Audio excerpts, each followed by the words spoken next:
बिस्मिल्लाहिर्रहमानिर्रहीम। आज का जो हमारा टॉपिक है ये है क्वाड्रेटिक इक्वेशन, जो कि एक्सरसाइज 4.2 है। और कुछ बुक में ये तीसरा चैप्टर भी है, जो लेटेस्ट किताबें हैं उसमें इन्होंने तीसरा चैप्टर कर दिया है, तो वहाँ पे ये 3.2 हो सकती है। तो उसके अकॉर्डिंगली आपने देख लेना। बाकी हमारा जो टॉपिक है आज का वो क्वाड्रेटिक इक्वेशन पर है। क्वाड्रेटिक इक्वेशन को जब भी हम डिस्कस करते हैं तो हमारे जहन में जो पहली चीज़ आती है वो होता है पोलिनोमियल इक्वेशन। तो जो पोलिनोमियल इक्वेशन होती है उसी से आगे फिर कांस्टेंट कोई इक्वेशन बनती है, या कांस्टेंट फंक्शन बनता है, या कोई लीनियर इक्वेशन बनती है, या क्वाड्रेटिक बनती है, या क्यूबिक बनती है, या हायर ऑर्डर बनती है। वो सारी असल में पोलिनोमियल से ही बनती हैं। इस पर हमने डिटेल जो है वो टॉपिक डिस्कस किया हुआ है पोलिनोमियल फंक्शंस के ऊपर या पोलिनोमियल इक्वेशंस के ऊपर तीसरे चैप्टर के अंदर, जो फंक्शंस एंड ग्राफ्स का है। तो अगर आपने वो देखा तो आपको बखूबी इसका अंदाज़ा होगा। तो आइए हम इसको स्टार्ट करते हैं यहाँ पर कि एक जो क्वाड्रेटिक इक्वेशन है, इनफैक्ट ये क्या होती है। तो ये एक ऐसा पोलिनोमियल इक्वेशन होती है, ऐसी पोलिनोमियल इक्वेशन है जिसके अंदर उसकी जो डिग्री वो 2 है, या उसकी जो मैक्सिमम पावर है वेरिएबल की वो 2 है। उसको हम कहते हैं वो क्वाड्रेटिक इक्वेशन है। An equation in which maximum degree of variable is 2 is called quadratic equation. उसे कहते हैं quadratic equation. Quadratic equation is also called a second degree equation. आप इसको यूं भी कह सकते हैं कि second degree equation is called quadratic equation. A quadratic equation usually has 2 different roots. अब इसमें यूजुअली को बोल्ड किया गया है। होना तो ये चाहिए था ना कि जैसे लीनियर का एक रूट होता है, तो क्वाड्रेटिक के ऊपर 2 पावर है तो उसके 2 रूट्स निकलेंगे। क्यूबिक के ऊपर है तो उसके 3 ऐसे फिर यूं होना चाहिए था, लेकिन ऐसा जरूरी नहीं होता। रूट असल में हम उसको कहते हैं, सॉल्यूशन सेट उसको कहते हैं, जो ऐसी वैल्यू जो हमने उसको इक्वेशन को सॉल्व करने से निकाली, प्रॉपर सॉल्व करने से निकाली, और वो ऐसी वैल्यू होनी चाहिए जो उस इक्वेशन के अंदर पुट करने से उस इक्वेशन को सेटिस्फाई भी करे। अगर वो उसको सेटिस्फाई नहीं करती है तो चाहे वो उसका आंसर निकला है लेकिन वो उसका रूट नहीं कहलाएगा। इसलिए ये बात है कि क्वाड्रेटिक इक्वेशन यूजुअली यानी आमतौर पर इसके 2 डिफरेंट रूट्स होते हैं। इसके 2 वैल्यूज निकलेंगे, लेकिन जरूरी नहीं कि वो दोनों इसके रूट्स हों। वो हो भी सकते हैं, वो नहीं भी हो सकते। इक्वेशन को सेटिस्फाई करेंगे तो वो उसके रूट्स है, सॉल्यूशन सेट है। नहीं करेंगे तो वो उसके रूट्स या सॉल्यूशन सेट नहीं है। उसके बाद है standard form of quadratic equation is ax² + bx + c = 0। जैसे लीनियर की होती थी ax + b = 0, तो जिसमें b कांस्टेंट होता था और a उसका लीडिंग कोफिशिएंट होता था। तो यहाँ पर क्या है, ax² + bx + c = 0। ये इसकी स्टैंडर्ड फॉर्म ऑफ इक्वेशन है क्वाड्रेटिक की, जिसमें a जो है वो 0 नहीं है। ये इसका लीडिंग कोफिशिएंट होता है और ये 0 नहीं है। और इसकी मैक्सिमम डिग्री कितनी है वेरिएबल की? 2। और ये सिंगल एक वेरिएबल में, देखें x है मतलब एक वेरिएबल में है ये। तो लीडिंग कोफिशिएंट 0 नहीं हो सकता क्वाड्रेटिक इक्वेशन का, क्योंकि अगर इसका ये लीडिंग कोफिशिएंट a अगर 0 हो गया तो फिर तो ये लीनियर बन जाएगी, क्योंकि ये देखें bx + c बच जाएगा ना = 0। तो खाली x वाला आपके पास बच जाएगा, तो मीन्स कि वो फिर लीनियर बन जाएगी। इसलिए हम कहते हैं कि क्वाड्रेटिक इक्वेशन के अंदर आपके पास जो a है वो 0 नहीं हो सकता। तो लीडिंग कोफिशिएंट 0 नहीं होता पोलिनोमियल का वैसे भी। उसके बाद है क्वाड्रेटिक इक्वेशन में बी इन 1 वेरिएबल।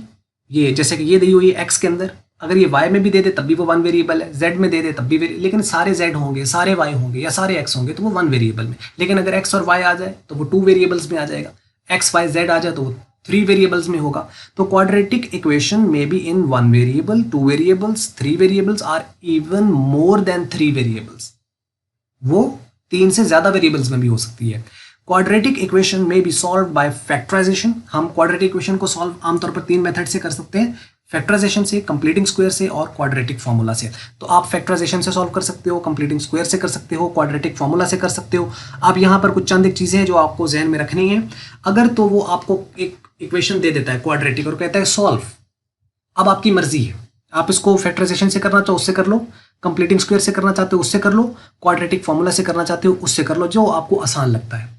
लेकिन अगर वो मेंशन कर दे कि इसको फैक्टराइजेशन से करो, तो अब आप इन दोनों मेथड को आप अप्लाई नहीं कर सकते, क्योंकि उसने मेंशन कर दिया कि आपको फैक्टराइजेशन से ही सॉल्व करना है। अगर वो कहता है कंप्लीटिंग स्क्वायर से करें या क्वाड्रेटिक फार्मूला से करें, तो मीन्स जब वो मेंशन कर देगा तो फिर उसी मेथड को अप्लाई करना है, फिर आपकी मर्जी नहीं चलेगी। लेकिन अगर आपको वो ओपन रखता है, मीन्स कहता है सॉल्व, और वो आपको पता चला क्वाड्रेटिक इक्वेशन है, तो फिर आपकी मर्जी है, कौन सा मर्जी मेथड आप इस्तेमाल करो। लेकिन मर्जी से मुराद ये है कि वो इनमें से कोई एक मेथड इस्तेमाल करें जो उसका तरीकाकार है उसको सॉल्व करने का।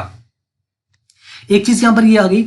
और उसके अलावा एक और बात मेरे जहन में थी, अब वो बतानी थी, खैर मुझे याद आती है साथ, तो मैं आपको बताता हूँ। तो नीचे अब ये फैक्टराइजेशन है, इसके मुताबिक आपने इसको क्वेश्चन को सॉल्व करना है। अब ये नीचे एक इक्वेशन दे रखी है, इसको हम सॉल्व करते हैं। आइए हम देखते हैं इसके अंदर क्या बात कर रहा है। सॉल्व द इक्वेशन, ये देखें x square plus 10x plus 24 is equal to 0। ये एक इक्वेशन दे दी है और अब आपको पता चल गया कि ये एक क्वाड्रेटिक इक्वेशन है। तो जब ये क्वाड्रेटिक इक्वेशन है मतलब इसकी डिग्री 2 है। तो अब हम इसको फैक्टराइजेशन से भी कर सकते हैं, कंप्लीटिंग स्क्वायर से भी कर सकते हैं, क्वाड्रेटिक फार्मूला से भी कर सकते हैं। हाँ, अब वो जो बात जो मैं पहले कह रहा था वो ये है कि ये जो है ना फैक्टराइजेशन, ये आसान तरीन है। आपको अगर क्वेश्चन आता है ओपन है तो आपको पहली प्रायोरिटी ये होनी चाहिए कि आप चेक करो कि फैक्टराइजेशन से अगर वो सॉल्व हो रहा है तो आप इसी से करो, क्योंकि ये शॉर्ट है, क्विक है, आसान है, तो जल्दी से सॉल्व हो जाएगा। लेकिन हर क्वेश्चन फैक्टराइजेशन से सॉल्व नहीं होता, हर क्वेश्चन फैक्टराइजेशन सॉल्व नहीं होता है। कुछ ऐसे हैं जो फैक्टराइजेशन सॉल्व हो जाते हैं, जिसके फैक्टर्स बन जाते हैं, मतलब उसके लीनियर फैक्टर्स आ जाते हैं तो वो सॉल्व हो जाता है। कुछ के नहीं आते, जब नहीं आते तो इसका मतलब फिर हमें इनमें से किसी एक से हेल्प लेनी पड़ती है।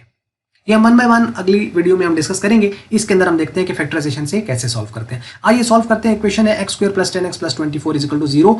ये इक्वेशन है, इसको हमने एक बार लिख लिया, x square plus 10x plus 24 is equal to 0। अब हमें करना क्या होता है, इस वाली वैल्यू को इससे हमें मल्टीप्लाई करना है, यानी असल में इस वेरिएबल को इस वैल्यू से मल्टीप्लाई करना है। ये बनेगा 24x स्क्वायर मल्टीप्लाई होने के बाद। अब आपने ये भी देख लेना है कि ये जो बन रहा है ये प्लस का बन रहा है या माइनस का बन रहा है। अब ये बन रहा है प्लस का, 24x स्क्वायर प्लस का बन रहा है। अब आपको इस वैल्यू को, इस नंबर को ऐसी दो आपके पास वैल्यूज हैं उससे आपने रिप्लेस करना है, जिसको अगर ऐड या सब्ट्रैक्ट किया जाए, चाहे आप ऐड करो चाहे आप सब्ट्रैक्ट करो, तो वो ये बनना चाहिए एग्जैक्ट, और प्लस का बनना चाहिए। देखो ना plus 10x square plus 10x है, तो इसका मतलब वो प्लस का 10x बनना चाहिए, प्लस का। और मल्टीप्लाई अगर उन दोनों को किया जाए तो वो प्लस का 24x स्क्वायर बनना चाहिए, मतलब दोनों प्लस के हैं। ये भी हो सकता था कि वो माइनस का होता, तो फिर उसके फैक्टर चेंज हो सकते हैं। अब हम इसको किया मल्टीप्लाई, अब ये बन गया 24x स्क्वायर। अब ढूंढो कोई से दो ऐसे नंबर के जिनको ऐड किया जाए या माइनस किया जाए तो वो जमा का 10 आ जाए, और अगर मल्टीप्लाई किया जाए तो 24 आ जाए। ऐसे कौन से दो नंबर है, नहीं पता चल रहा, तो कोई बात नहीं, जो आपका ये 24 आ रहा है ना, इसको आप डिवाइड कर दो 2 पे। 2 से ही हम शुरू करेंगे, 2 पे कर लो, फिर 3 पे कर लो, फिर 4 पे कर लो। अगर हो रहा है तो आपको दो, एक डिवाइड करने वाला और एक उसका आंसर। वो जो आंसर मिलेगा एक वो, और एक जो डिवाइड करने वाला है वो, यही दो असल में फैक्टर होंगे। अब उन्हीं दो को चेक करना है कि ऐड या सब्ट्रैक्ट करने से ये वाला आ रहा है और मल्टीप्लाई करने से जो इनके प्रोडक्ट आया था, यानी जैसा कि 24x स्क्वायर प्लस का, वो आ रहा है। अगर वो आ रहा है तो आपने इसको उन दो नंबर से रिप्लेस कर देना है जो उनके साइन है उसके मुताबिक। चलिए हम 24 को 2 पे डिवाइड करते हैं, तो कितना आ गया 12। तो अब 12 आया, आ गया ना 24 डिवाइड 2, तो क्या आ गया 12 आ गया। अब ये एक 12 है और एक जो डिवाइड करने वाला था 2, ये दो आ गए ना, ये आपके पास दो फैक्टर्स आ गए। इनको मल्टीप्लाई करें तो 24 भी आ रहा है। 12 को हम 2 से मल्टीप्लाई करें तो आ रहा है, 12 को 2 से मल्टीप्लाई किया तो 24 आ रहा है। और इनको अगर हम माइनस कर दें तो 10 भी आ रहा है ना, यानी अगर हम माइनस करते हैं 12 में से 2 माइनस कर देते हैं तो पीछे कितना आ रहा है, 10 आ रहा है, तो वो 10 है, यानी 12x माइनस 2x, तो कितना बन जाएगा पीछे 10x बन गया। और एक इसमें अब प्लस का हमें लेना पड़ा, एक माइनस का, दोनों तो प्लस के नहीं ले सकते ना, क्योंकि अगर आपने एक ले लिया 12x प्लस का और 2 भी आपने प्लस का ले लिया तो फिर तो वो ऐड होकर 14x बन जाएगा, 14x बन जाएगा, तो हमें तो 10 चाहिए, तो इसका मतलब एक हमें माइनस का लेना पड़ेगा। जैसे ही हमने माइनस का लिया ना, तो हमें पता चला कि 10 तो आ रहा है माइनस करने से, लेकिन अगर 12x प्लस का और माइनस का 2x मल्टीप्लाई करें तो वो आ रहा है तो सही 24, लेकिन वो माइनस का 24x स्क्वायर आ रहा है, और हमें क्या चाहिए था, प्लस का 24x स्क्वायर। इसका मतलब दोनों चीजें सेटिस्फाई नहीं हो रही, इसका मतलब हमने इसको छोड़ दिया। अब हम आगे चलते हैं, अब हम 24 को 3 पे डिवाइड करते हैं। 24 को 3 पे डिवाइड किया, जब इस पे करेंगे तो कितना आ जाएगा 6, 24 इसको हम 3 पे करें तो कितना बन जाएगा 8, 8 3 24, इसका मतलब एक बन जाएगा 8 और एक बन जाएगा 3। अब 8 को 3, अब इसका मतलब एक 8 है और एक 3 है, 8 3 24। 24 तो बन रहा है, लेकिन अगर हम इनको ऐड करें तो 11 बन रहा है, और माइनस करें तो वो भी नहीं बनता। तो हमें क्या चाहिए, 10 चाहिए, तो 10 तो नहीं बन रहा, माइनस करने से भी नहीं आ रहा, इसका तो ये भी नहीं है। अब हम क्या करें, अब हम 4 पे डिवाइड, 2 पे भी हो गया, 3 पे भी, दोनों पे नहीं है, अब हम 4 पे चेक कर लेते हैं। 4 पे अब उस पे नहीं आएगा तो फिर 5 पे, उस पे नहीं आएगा तो 6 पे, उस पे नहीं तो 7 पे, उस पे नहीं तो 8 पे, फिर 9 पे, इस तरह करके चलते चले जाएंगे, फैक्टर्स मिल जाएंगे। ये है तरीकाकार। बाज़ दफ़ा ऐसा होता है कि क्वेश्चन देखते हैं फौरन से उसके फैक्टर्स माइंड में आ जाते हैं, दैट्स गुड। ऐसे आ जाता है तो दैट्स गुड, नहीं तो तरीकाकार ये है। अब हम क्या करें, 4 पे डिवाइड करते हैं। अब 24 को किया जरा 4 पे डिवाइड, तो 6 आ गया, 4 6 24, तो एक 6 और एक 4। अब 6 और 4 को ऐड करें, 10 बन रहा है। अब 6 भी प्लस का, 4 भी प्लस का, तो 6x प्लस 4x 10x बन रहा है। अब दोनों प्लस के हैं, दोनों को मल्टीप्लाई करें जरा, 6 4 तो 24, वो भी प्लस का आ रहा है, 24x² वो भी प्लस का आ रहा है। इसका अंदर यही वो दो फैक्टर्स है, तो पता चल गए। अब हम क्या करेंगे, इस x² को तो एज इट इज यहां पे ले आएंगे, इस 10x को रिप्लेस कर देंगे उन दो नंबर से, दोनों प्लस के लेने पड़ेंगे, दोनों प्लस के लेने पड़ेंगे। तो अब हम क्या करेंगे, यहां पे 6x plus 4x plus 24 is equal to 0, तो ये आ जाएगा इसका। तो अब क्या करना है, ये जब लिख लिया तो अब इन पहले दोनों में कॉमन ले लेना है, और ये प्लस है या माइनस है वो लिख के इन दोनों में कॉमन ले लेना है। इनमें कॉमन x है, इन दोनों में कॉमन x है। x जब हम कॉमन लेते हैं, जैसा उसका क्या मतलब होता है कॉमन का मतलब है कि वो इस वाले को वो नंबर डिवाइड करेगा। तो जब x² को x डिवाइड करेगा तो पीछे अंदर एक x बच जाएगा, एक x आ जाएगा, और ये इसको डिवाइड करेगा तो x कट जाएगा, अंदर 6 बच जाएगा। तो यानी x कॉमन लेने से अंदर बचेगा x प्लस 6, यहां 4 कॉमन लेने से यहां बचेगा x और यहां बचेगा 6। अब आप एक चीज गौर करनी है, ये वाला फैक्टर और ये वाला फैक्टर जो इसके साथ आया, ये दोनों सेम होंगे, इनका सेम आना चाहिए। अगर ये सेम नहीं आया तो इसका मतलब फिर हमने कहीं ना कहीं गलती की है, या तो फैक्टर्स ही गलत लिए, या वैसे साइन में कुछ गलती हो गई, या हमने कॉमन गलत ले लिया, या कुछ भी गलती हो गई, या साइन अंदर चेंज करना था नहीं किया। बाज़ दफ़ा माइनस की वजह से होता है ना, साइन चेंज होते, वो नहीं किया, कहीं गलती हो गई। फैक्टर सही लिए तो इसका मतलब कहीं ना कहीं लॉजिकल एरर, हमसे लॉजिक की कहीं गलती हो गई। अब हम क्या करेंगे, इस वाले को इसके साथ मिला के लिख देना है और इसको एक बार लिख देना है, और प्रोडक्ट की फॉर्म में लिखना है इसको। तो क्या करेंगे, x प्लस 4 और प्रोडक्ट यानी मल्टीप्लाई x प्लस 6 एक बार इज इक्वल टू 0। अब अगर ये दोनों का प्रोडक्ट 0 है, अगर मैं कहूं a और b का प्रोडक्ट 0 है, तो इसका मतलब या तो a 0 है या b 0 है।